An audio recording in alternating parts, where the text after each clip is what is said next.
नगे च सुरेंद्रे च कौशिके पाद संस्पृशि निर्विशेष मनस्काय श्री वीरस्वामिने नमः। कार्तिक शुक्ला पूर्णिमा की रात्रि व्यतीत हो गई।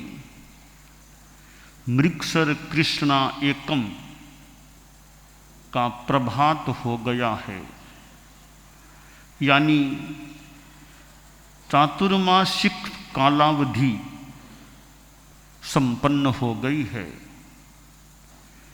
जैन शासन के अंतर्गत भिक्षु शासन में यह चतुर्मास की और शेष काल की जो व्यवस्था है, उसके तहत चतुर्मास के समय चारित्रात्माओं को सामान्यतया एक ही एरिया में रहना होता है। यात्रा का क्रम सामान्य रूपेण सम्मत नहीं है और चतुर्मास संपन्न हो जाने के बाद उस जगह पर सामान्यतया रहना नहीं, विहार कर देना होता है। मृगसर कृष्णा एकम का दिन आता है तो जो सक्षम चारित्रात्माएं हैं चल फिर सकते हैं, यानी यात्रा कर सकते हैं, विशेष कोई बात नहीं है। तो सामान्यतया जहाँ चतुर्मास किया वहाँ से विहार कर देना चाहिए, वो स्थान छोड़ देना चाहिए।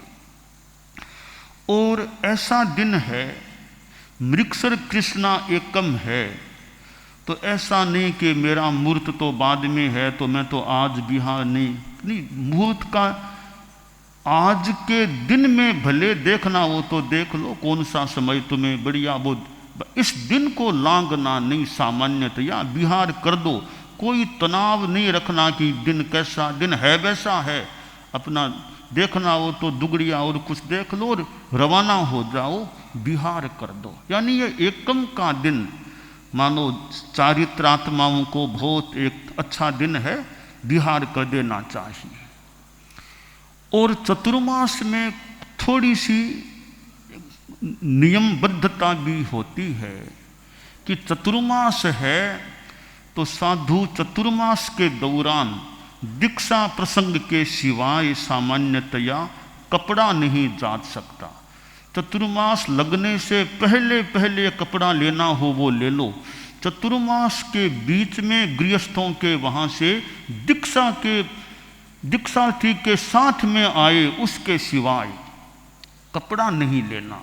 अब वो आया दीक्षार्थी के साथ, वो चूंकि दीक्षार्थी वाले के साथ आया है, एक तरह से उसकी निश्रा में आया है, उसको चारित्रात्माएं काम ले सकते हैं।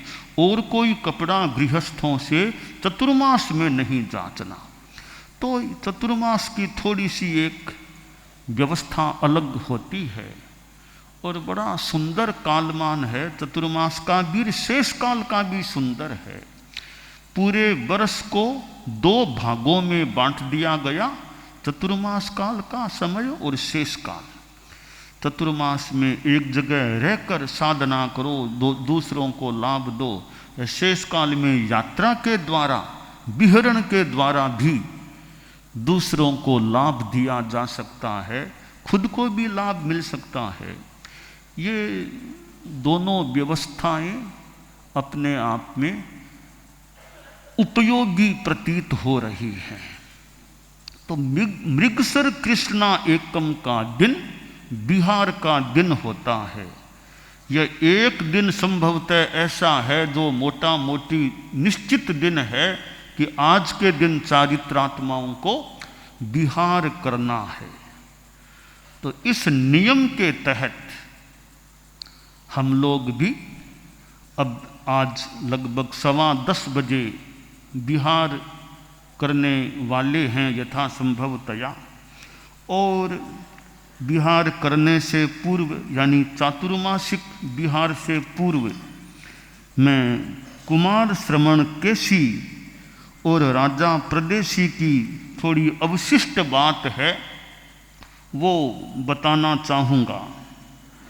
कुमार श्रवण केशी विराजमान थे और सामने वो राजा प्रदेशी था।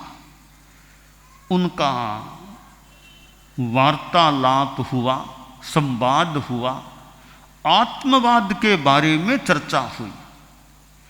राजा प्रदेशी मानो नास्तिक वाद का मानने वाला और जानकार, इधर परम श्रद्धेय कुमार श्रवण केशी आस्तिकवाद के प्रवक्ता और मानो आस्तिकवाद को जीने वाले ऐसे व्यक्तित्व थे। और कोई मानो आरहत प्रवचन के नभ में नक्षत्र की तरह चमकने वाले मानो कुमार श्रवण केशी इतने ज्ञानी पुरुष, और इधर राजा प्रदेशी, राजा जो सत्ताधीश हो, साथ में जानकार भी हो, राजा का अपना प्रभाव भी हो सकता है, राजा का अपना कर्तव्य भी होता है कि राजा बनना है वो कोई सुख सुविधा भोगना, यह मुख्य लक्ष्य नहीं। राजा बनाए गए हो या राजा बने हो या सरकार में आए हो, वर्तमान में लोकतांत्रिक प्रणाली है, राज प्रणाली भारत में नहीं है, तो सरकार आती है, सरकार में कोई मुखिया बनता है, तो सरकार में आए हो, सत्ता में आए हो तो सेवा करने के लिए आए हो। सेवा के लिए जनता ने मानो आपको यह गद्दी दी है, सत्ता सौंपी है। तो राजा हो या सरकार हो, उसका मुख्य काम है जनता की सेवा करना, प्रजा सुखी रहे इसका ध्यान देना। तो राजा प्रदेशी ने जब आत्मवाद के बारे में चर्चा की, कुमार श्रवण केशी ने भी चर्चा की। राजा प्रदेशी ने नास्तिकवाद, नास्तिकवाद एक एक बात नास्तिकवाद के अनुकूल जो थी वो राजा रखता गया। तो कुमार श्रवण केशी ने आस्तिकवाद के जो सिद्धांत है उसके अनुसार अपनी बातें रखी और बातें चलती रही। प्रश्न उत्तर या तर्क आदि चलते रहे। आखिर राजा प्रदेशी ढल गया, थोड़ा नम गया। बोला महाराज आपकी बात तो मुझे सही लग रही है, आपका सिद्धांत आस्तिकवाद का है कि आत्मा अलग है, शरीर अलग है, यह बात मुझे लगती तो ठीक लग रही है, परंतु बाबा जी ठीक तो लग रही है मुझे, पर मेरी जो मान्यता है नास्तिकवाद की उसको छोड़ूं कैसे? मैं अपनी मान्यता को छोड़ूं कैसे? अपनी पकड़ को छोड़ना कई बार कठिन होता है। अपनी जो परंपरा है, अपनी जो आमनाई की मान्यता है, उसको छोड़ना भी तो कोई सामान्य बात नहीं है। बहुत सोचने की ज़रूरत है, बहुत ध्यान देने की ज़रूरत है। अपनी परंपरा की बात को छोड़ देना, झटपट छोड़ देना, कहीं गलती भी हो जाए तो। राजा भी बोला कि महाराज वो मेरी मान्यता है नास्तिकवाद की, उसको छोड़ूं तो कैसे? वैसे आपकी बात ठीक लग रही है, पर मानो कुमार श्रवण केशी को तो राजा को धार्मिक बनाना था, श्रवणोपासक बनाना था, जो भी उनका प्रयोजन रहा हो। कुमार श्रवण केशी बोले कि राजन, तुम जो बात सही मान रहे हो उसको स्वीकार नहीं करते हो तो लोह बाणिये के साथी बन जाओगे। तो राजा बोला महाराज वो लोह बाणिये वाली क्या बात है? बताओ आप क्या बात है, लो बाणिये वाली। मैं अपनी शैली में भी कुछ बताऊं। कुमार श्रवण केसी बोले, देखो कुछ बणिक पुत्र थे, बणिक पुत्र, वो कमाई करने के लिए साथ साथ जा रहे थे कि कहीं चलें कमाई करें। कुछ दूर आगे बढ़े तो लोहे की खान आ गई। तो मान लो हम संख्या में 4 वो मित्र थे, तो उन्होंने लोहे को इकट्ठा किया, लोहे की पोटली, सबने एक एक पोटली लोहे की बांध ली भी, लोहा है अच्छा काम आएगा, अच्छी चीज मिल गई है। तो लोहे की पोटली बांध बांध कर लोहे का भारा मानो ले लेकर फिर आगे बढ़ रहे थे। कुछ दूर आगे बढ़े, तांबे की खान आ गई। तो मित्रों ने देखा, रे तांबा आ गया, तो लोहे की अपेक्षा तो तांबा ठीक है। तो हम 4 की कल्पना कर ले, 4 मित्र थे, 3 ने इस बात का निर्णय किया, हम लोहे को तो छोड़ो, तांबा इकट्ठा करके तांबे की पोटली जो भी बांध के आगे चले। चौथे से कहा, तुम भी लोहा छोड़ दो, तांबा ले लो। उसने कहा, नहीं नहीं, मैंने तो ले लिया सो ले लिया, अब यह बदलना नया लेना वो नहीं करूंगा, बस लोहा ले लिया, अब मुझे कोई परिवर्तन नहीं करना है, मैं तो लोहे को ही आगे ले जाऊंगा। उसको समझाया, रे समझो अच्छी चीज है, ये ले लो, कम अच्छी को छोड़ दो। मैं तो नहीं छोड़ दूंगा। ठीक है, 3 ने तो वो तांबा ले लिया और उसने लोहे को ही आगे ले गया। वह फिर कुछ दूर चले तो चांदी की खान आ गई। 3 मित्र बोले, भाई चांदी तो और बढ़िया धातु है, तो तांबे को भी छोड़ो, अब यहां चांदी को ले लेते हैं। तीनों ने तो चांदी ले ली है। वो चौथा कहा, तुम भी ले लो। ना, मैं तो लोहे को नहीं छोड़ूंगा, लोहे को ही ले जाऊंगा। नहीं माना। फिर आगे बढ़े तो रत्नों की खान आ गई, रत्न मिले वहां। तो तीनों ने तो निश्चय किया कि चांदी को भी छोड़ो, अब रत्न ले लेंगे। तीनों ने रत्न इकट्ठा करके वो अपनी व्यवस्था करके वो भारा ले लिया। चौथे से कहा, भैया अब भी समझो, अब भी कुछ नहीं हुआ, रत्न ले लो। मैं नहीं लूंगा। ले लिया सो ले लिया लोहा, अब उसको छोड़ूंगा नहीं, उसी को रखूंगा। वो लोहे को ही लेके रखा। आखिर जाकर के निष्कर्ष है कि जिन्होंने रत्न ले लिए थे वे तो मालो माल हो गए, खूब धनाढ्य हो गए, रिच मैन बन गए, और वो लोहे वाला सामान्य आदमी ही रह गया। कुमार श्रवण केसी ने कहा, देखो राजन, अब वो 3 बढ़िया आदमी थे, एक वो चौथा बढ़िया आदमी तुम्हारे संसार की दृष्टि से बढ़िया कौन था? लोहे को ही रखा वो बढ़िया था, जिन्होंने बदलते गैर आखिर रत्न ले लिए वो बढ़िया थे। आपके संसार के हिसाब से कौन बढ़िया? तो वो 3 बढ़िया थे, अच्छी चीज को ले लिया, कम अच्छी को छोड़ दिया। तो कुमार श्रवण केसी बोले, तुम भी तो समझदार, समझो बात को। जो पुरानी चीज, पुराना माल तुम्हारे पास है नास्तिकवाद का, तुमने जान लिया वो बढ़िया नहीं है। मेरा जो माल है आस्तिकवाद का वो बढ़िया है। तो क्या तुम लोह बाणिये की तरह रहोगे, अपनी चीज को ही रखोगे, मेरी बढ़िया चीज को नहीं लोगे?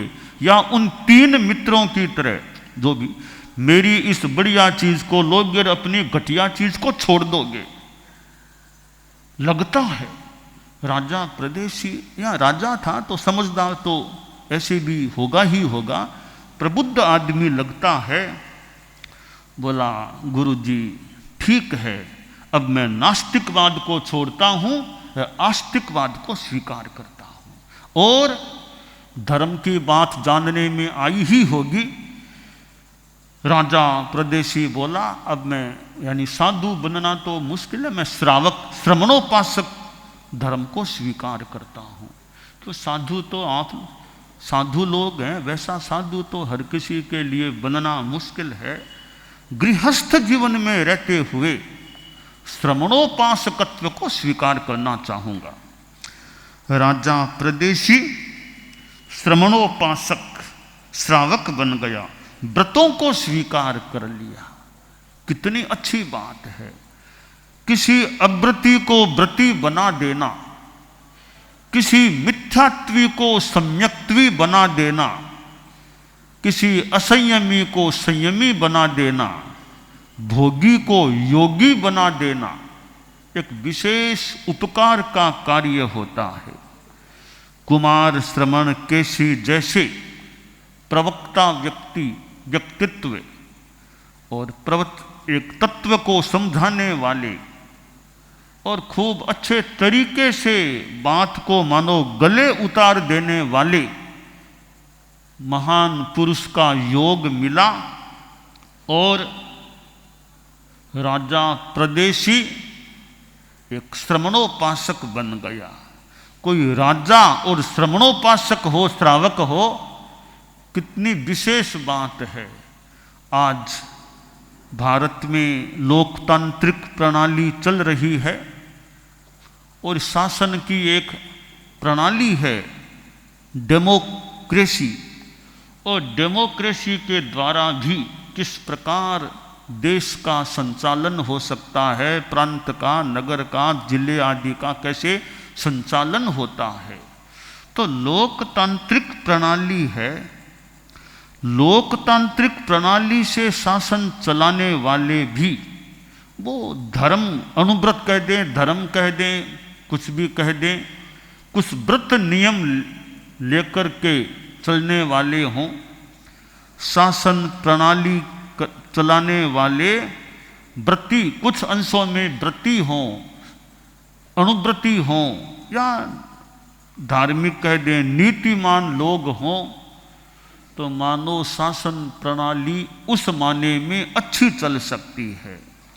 और जहाँ शास्ता शासक हैं वहाँ व्रत नहीं, संयम नहीं, निष्ठा नहीं, ईमानदारी के प्रति रुझान नहीं, तो फिर यत्किंचित कहीं कहीं गड़बड़ी भी हो सकती है। राजा प्रदेशी राजा था और श्रमणोपासक बन गया। जैसे वो आचार्य श्री महाप्रज्ञ जी फरमाते, श्रावक कार्यकर्ता, श्रावक कार्यकर्ता। आचार्य श्री तो मेरा नाम लेकर भी फरमाते कि माँ श्रमण कहते हैं, मेरे नाम के साथ भी संभवतः फरमाते कि महाश्रमण कहा करता है कि श्रावक कार्यकर्ता होना चाहिए। खैर, तो श्रावक कार्यकर्ता की बात है। वैसे श्रमणोपासक राजा मिल जाए, श्रमणोपासक राजा, कि राजा भी है, श्रमणोपासक है, अर्थात ईमानदार कह दें, धार्मिक कह दें, अनुव्रती कह दें, कोई भी शब्द हो, मूल अच्छे व्रतों वाला राजा हो, तो मानो राज्य का भी भाग्य मान लें, कुछ भी मान लें, खुद का भाग्य मान लें। इधर शासन सत्ता हाथ में है, इधर धर्म भी हाथ में है, त्याग भी पास में है, कुछ व्रत भी पास में है। तो राजा प्रदेशी ऐसा राजा अब मानो बन गया जिसमें त्याग संयम भी आ गया, और नास्तिक विचारधारा वाला राजा, आस्तिक विचारधारा वाला राजा बन गया। अब वह श्रमणोपासक बन गया और अब राजा को भी जाना है। श्रमणोपासक कैसी विराजमान हैं, मानो राजा विदाई ले रहा है, तो श्रमणोपासक राजा प्रदेशी को कुमार श्रवण केसी थोड़ा सा संदेश दे रहे हैं, सीख दे रहे हैं। जैसे बेटा विदाई लेता है तो पिता मानो सीख दे रहा है, आशीष दे रहा है। इस प्रकार की भाषा में कुमार श्रवण केसी फरमाते हैं कि राजन देखो, अब तुमने ये धर्म को स्वीकार किया है, आस्तिकवाद को अंगीकार किया है, धार्मिक बने हो, तो तुम कितने यानी रमणीय बन गए हो। अब तुम ध्यान रखना, रमणीय बनकर वापिस अरमणीय मत बन जाना। रमणीय बनकर वापिस अरमणीय मत बन जाना। कैसे? कि वन खंड की तरह, नाट्यशाला की तरह और इक्ष्ु वाटिका की तरह। एक खलिहान की बात भी है वैसे, कि वन खंड की तरह रमणीय बनकर अरमणीय मत बन जाना। कैसे? कि कोई वन खंड है, उपवन है, उद्यान है, बगीचा है, वहाँ वृक्ष हैं और वृक्ष पर पत्ते हैं, फूल हैं, फल हैं, ऐसे वृक्षों से भरा हुआ कोई उद्यान है, वन खंड है, वो कितना रमणीय लगता है, आकर्षक लगता है, सुंदर लगता है।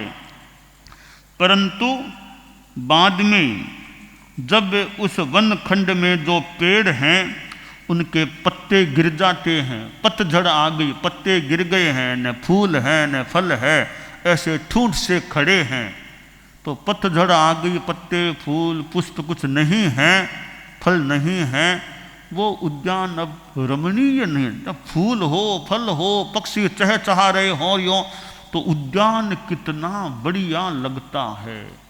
पर वो पत्ते न रहें, फल न रहें, फूल न रहें, ऐसे वो ठूंठ से खड़े रहते हैं पेड़, बिना पत्ते फूलों फलों वाले। फिर वो बगीचा, वो उद्यान, वो वन खंड अरमणीय लगता है, आंखों को भी बढ़िया नहीं लगता, मानो देखने का मन नहीं करता, क्या देखें, ऐसा सूखा सा उद्यान हो गया। तो वन खंड रमणीय होकर अरमणीय बन गया। अब एक नाट्यशाला है जहाँ नाटक का कार्यक्रम होता है, कोई नाचता है, नृत्य करता है, तरह तरह के दृश्य सामने आ रहे हैं, लोग सामने बैठे हैं, कुर्सियों पर जमे हैं, बड़ी एक उत्सुकता से नाटक देख रहे हैं, प्रोग्राम बढ़िया चल रहा है। तो वो नाट्यशाला का सभागार उस समय कितना शोभायमान लगता है, कितने अच्छे दृश्य नाटक के आ रहे हैं, लोग उत्सुकता से देख रहे हैं, कितनी बढ़िया उस समय नाट्यशाला होती है। जब वह कार्यक्रम संपन्न हो जाए, नट मंडली चली जाए, दर्शक भी चले जाएं, कुर्सियां कोई इधर पड़ी है, कोई उधर पड़ी है, कोई दरिया किधर ही पड़ी है, इधर मिट्टी सी दिख रही है, बाद में उस नाट्यशाला को कोई देखे, लोग तो चले गए, नट मंडली चली गई, कुर्सियां कोई गिर गई, कोई कुछ, अब कोई उसको आकर के देखे, निरीक्षण करे कि नाट्यशाला कैसी है। जब प्रोग्राम हो रहा था तब भी देखा था, अब प्रोग्राम के बाद देख रहे हैं, कितना अंतर आ गया। नाट्यशाला जो रमणीय थी वह अरमणीय बन गई। एक इक्ष्ु वाटिका है, गन्ने का खेत है, वहाँ गन्ने खेती लहलहा रही है, कई लोग आ रहे हैं, चरखी चल रही है, लोग गन्ने का रस पी रहे हैं, आ रहे हैं, जा रहे हैं, गन्ने गन्ने दिखाई दे रहे हैं। वह इक्ष्ु वाटिका कितनी रमणीय लगती है। कुछ समय बाद में वे सब गन्ने उखाड़ लिए गए, लोगों ने रस पी लिया, अब फूंतरे फूंतरे कुछ इधर उधर डाल दिए पड़े हैं।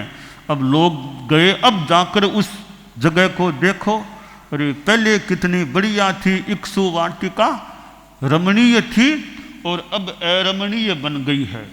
तो बाद में वो अरमणीय बन जाती है। कुमार श्रवण केशी ने कहा, राजन तुम उस प्रकार वन खंड की तरह, नाट्यशाला की तरह और इक्ष्ु वाटिका की तरह रमणीय बनकर वापिस अरमणीय मत बन जाना, यह मेरा संदेश है।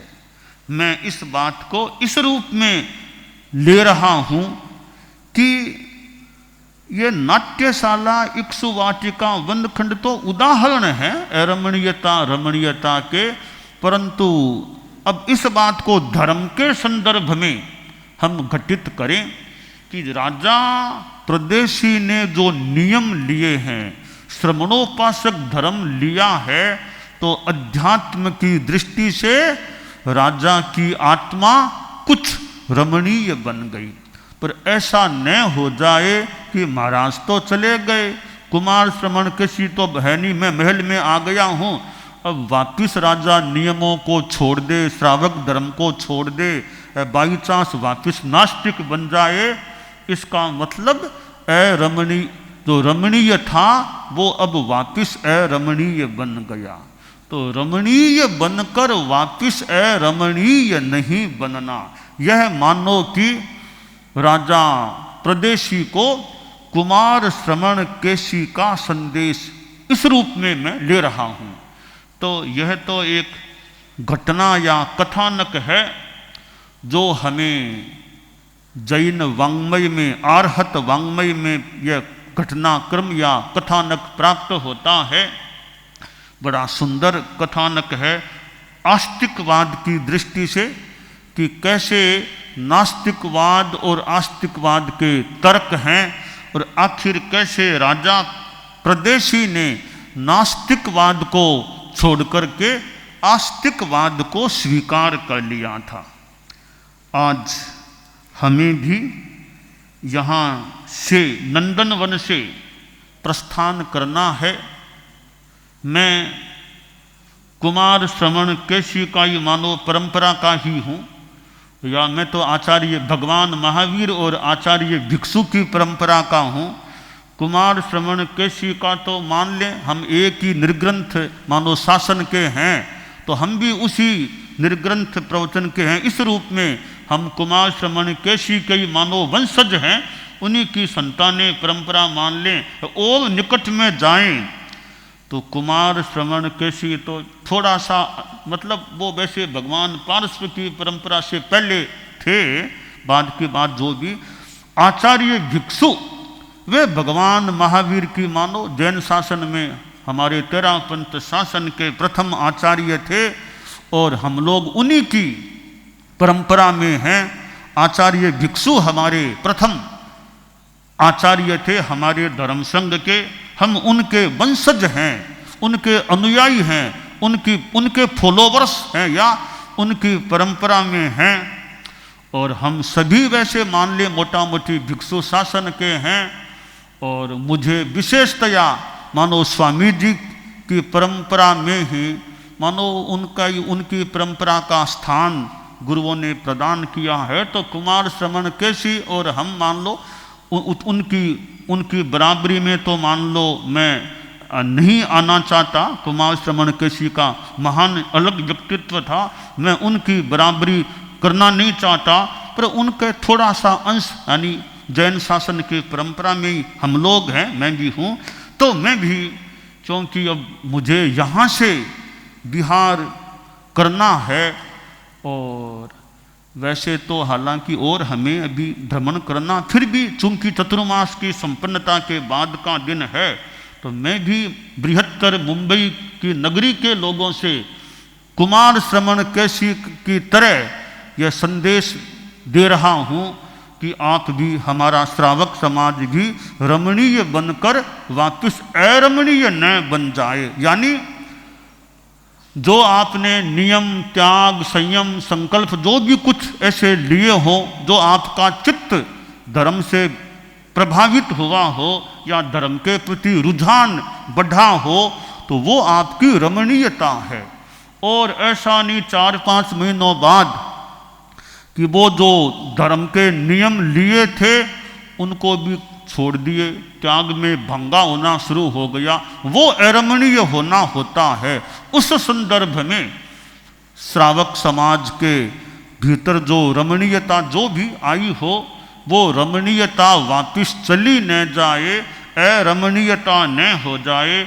मैं अगर कुमार श्रवण केशी की जगह अपने आप को मानूं, कुमार श्रवण केशी की जगह मैं अपने आप को अगर मानूं कुछ अंश में, तो आप लोग फिर राजा प्रदेशी की जगह हो जाते हैं। आप लोग राजा प्रदेशी की जगह और मैं कुमार श्रवण कैसी की जगह मान लेता हूँ। तो मैं राजा प्रदेशी के स्थान पर आप लोग हैं, बृहत्तर मुंबई का श्रावक समाज है, उस समाज को मेरा संदेश है, धार्मिक आध्यात्मिक उपदेश है कि आप भी वनखंड, नाट्यशाला और इक्ष्ु वाटिका की तरह रमणीय बनकर वापिस कहीं अरमणीय न बन जाएं। धर्म की रमणीयता, अध्यात्म की रमणीयता, त्याग संयम की रमणीयता आपकी बनी रहे और हमारे भीतर भी वो रमणीयता बनी रहे कि जो प्रभु का, अध्यात्म का पंथ हमने लिया है, उस पंथ के प्रति हमारी गति पंथ पर चलते रहें। प्राणों की परवाह नहीं है, प्राण को अटल निभाएंगे, नहीं अपेक्षा है औरों की, स्वयं लक्ष्य को गे। एक तुम्हारे ही बचनों का, एक तुम्हारे ही बचनों का भगवन प्रतिपल सबल सहारा। प्रभु तुम्हारी पावन पथ पर जीवन,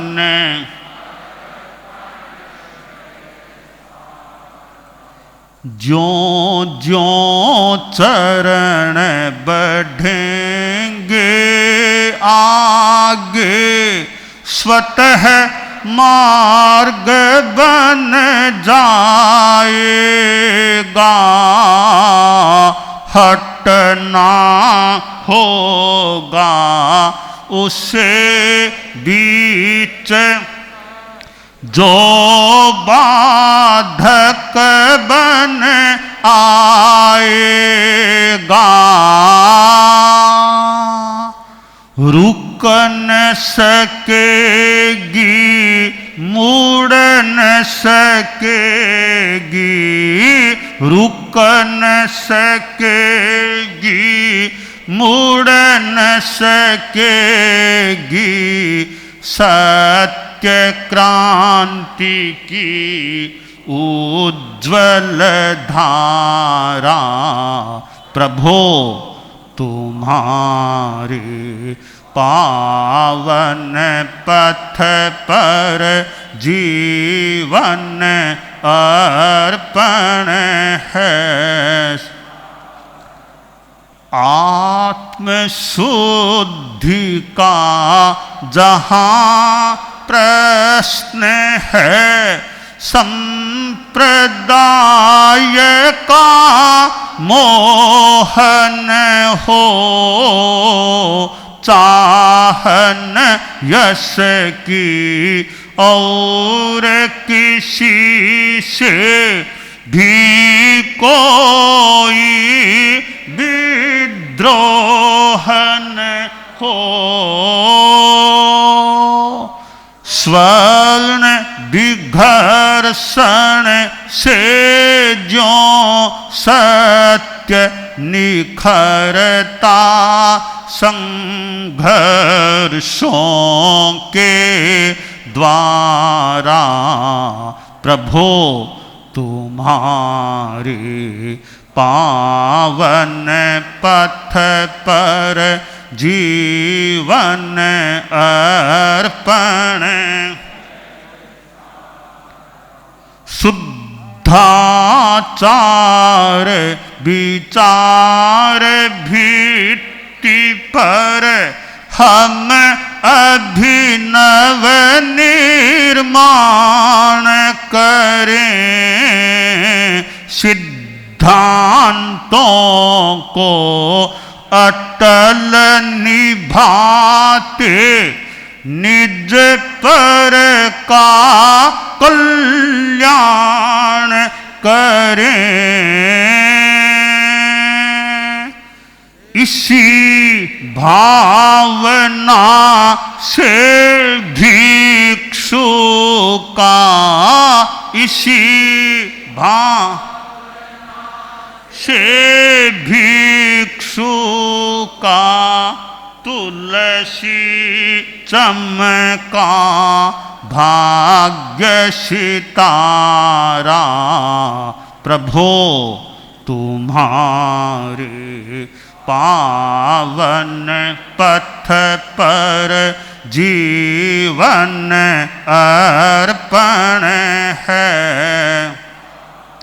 बढ़े चले हम रुके न क्षण भी, हो यह दृढ़ संकल्प हमारा। प्रभो तुम्हारे पावन पथ पर जीवन अर्पण है सारा। तो यह प्रभु का पंथ और आचार्य भिक्षु जिन्होंने मानो जिनसे एक पंथ यह और तैयार हो गया था, तो स्वामी जी का यह पंथ जैन शासन के अंतर्गत यह तेरा पंथ, हे प्रभो यह तेरा पंथ, यह प्रभु का पंथ, अध्यात्म का पंथ, उस पंथ पथ पर हम चलते रहें, आगे बढ़ते रहें। तो इस पंथ पर चलना हमारा धर्म है। यह चतुर्मास का समय संपन्न हो गया और चतुर्मास में इतनी चारित्रात्माओं का यहाँ प्रवास हुआ है और यह स्थान भी हमें मिल गया था। और परम पूज्य गुरुदेव तुलसी ने भी 59 वर्ष करीब पहले चतुर्मास किया था। परम पूजनीय गुरुदेव का मानो कुछ अंशों में अनुसरण मान लो हो गया और मुझे भी हमारे साधु साधियों के साथ यहाँ इस एरिया में चतुर्मास करने का मौका मिला। यह मन में तो आता है बहुत लेट हो गए, इतने वर्षों बाद चतुर्मास मिला है, देरी तो बहुत हो गई। 68 वर्षों का अंतराल पड़ जाना थोड़ी ज़्यादा ही देरी लग रही है, पर जैसा अब द्रव्य क्षेत्र काल भाव की स्थितियाँ होती हैं, तो फिर भी इस चतुर्मास को यहाँ बिताने का मौका मिला। और बृहत्तर मुंबई की एरिया और इतने श्रावक श्राविकाएँ यहाँ रहते हैं, इतना बड़ा शहर है, बड़ी एरिया है, ऐसी एरिया में यहाँ चतुर्मास करने का मौका मिला। परम पूज्य आचार्य श्री महाप्रज्ञ जी ने मर्यादा महोत्सव किया था और उनकी सेवा में उनके साथ मर्यादा महोत्सव तो पहले भी गुरुदेव के साथ यानी गुरुदेव की सेवा में देखने का मौका मिल गया था, परंतु आचार्य श्री महाप्रज्ञ जी ने वो जो टेक्निकल ऑफिशियल चतुर्मास है वो मुंबई में नहीं किया था, पर महीने काफ़ी उन्होंने समय तो काफ़ी कृपा कराई थी। तो ऑफिशियल जो चतुर्मास संज्ञा वाला है वो गुरुदेव ने प्रदान नहीं किया, उनका तो पदावना हो गया, वो भी अपने आप में पदावना हो गया और बहुत लंबा प्रवास हो गया। और मर्यादा महोत्सव अक्षय तृतीया यहाँ इस एरिया में बृहत्तर मुंबई में हो गए थे। तो आचार्य श्री तुलसी, आचार्य श्री महाप्रज्ञ जी जो जहाँ जो पधारे हुए हैं उसी एरिया में हमारा आना हुआ और यहाँ श्रावक श्राविकाओं को और भी कितने प्रकार के लोगों से संपर्क हुआ, अन्य जैन अजैन कितने लोगों का यहाँ आवागमन हुआ। तो अब आज थोड़ी देर बाद वहाँ से प्रस्थान करना है, तो बृहत्तर मुंबई में आगे फिर संभावित हमारा भ्रमण है, विहरण है।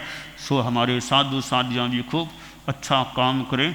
हमारे मुख्य मुनि आदि संत हो रहे, साध्वी प्रमुख आदि साध्वी भैया आदि साधियाँ हो रहे, सब अच्छा काम करें, अच्छा हो। ओम अरहम ओम।